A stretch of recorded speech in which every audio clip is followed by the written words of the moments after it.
What were some areas outside of obviously the play of a guy like Cam Taylor-Britt? Were there any areas of concern for you guys where you're like, all right, if we're going up against maybe a better team with a better quarterback, uh, that might cause us to stress a little bit more? What were some areas of concern for you?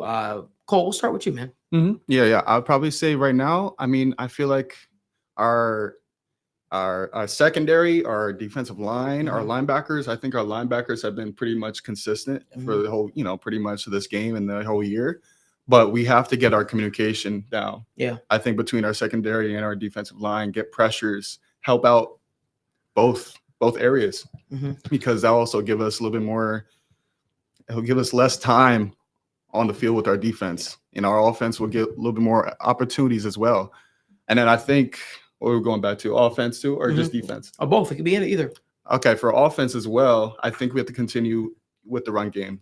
Give Chase Brown the ball. Yes. On 1st and 10, Chase Brown will give you 8 yards, 9 yards right off the bat. And I think a lot of our problems we have is having 4 and outs or 3 and outs, So I think it's really just giving our opportunity to our offense and our offensive line to really protect Joe and give it a ride to our Jamar Chase, T. Higgins. We have too much talent on this team. So that's my 2 cents. For sure. And I think something that I've got, and I think that it irritated me and it infuriated me. And it feels like this is the common theme of the Joe Burrow and Zach Taylor, pairing right now, is it does look lethargic with a lead. And there have been times, I think, and they've gotten kind of comfortable with when these games, they have a 1-score lead, they have a 2-score lead. They do very well normally running that, that Tom Brady-esque thing of, hey, we're going to drain the clock the final 7 minutes.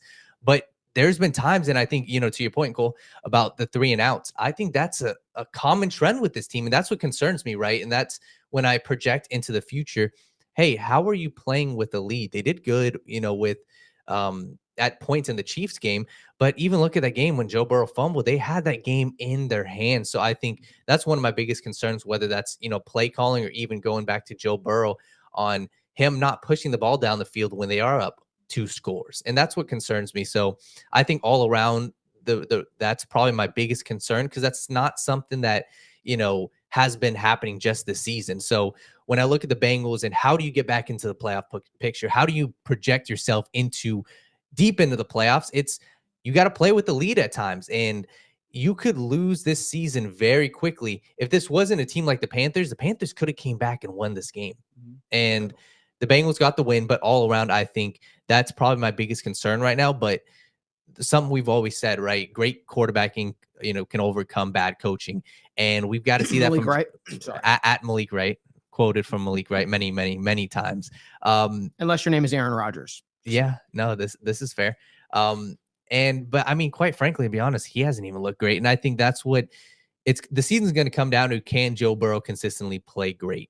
And it remains to be seen. He's looked good the past couple of weeks, and I think that's what it's going to come down to. So that's what concerns me. And also, we've got a lot of people talking about the defense. The defensive line, the pass rush, that's probably the next greatest point of emphasis for me. So one thing I'll say before Cole jumps back in here, I'll say Chris Jenkins needs to be on the field more. That's one thing that I've realized. Mike Gesicki needs to be on the field more. That's something I realized. Chase Brown needs to be the starting running back consistently. That's something I realized. Preach. Find a way to get guys like Jermaine Burton on the field as well. You need to utilize your weapons. Use them to the best of your ability. And last big takeaway is the Bengals found their punter for the franchise in Ryan Rico. That dude is a magician. That guy's the answer. I don't know what the future holds for a guy like Brad Robbins, but it sure as hell ain't here in Cincinnati, nor should it be. Ryan Rico looks like the guy.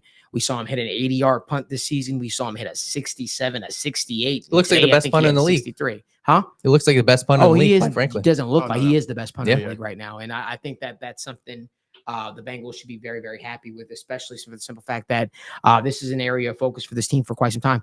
It's a good day when we're talking about punters. Right? It's a goddamn good day.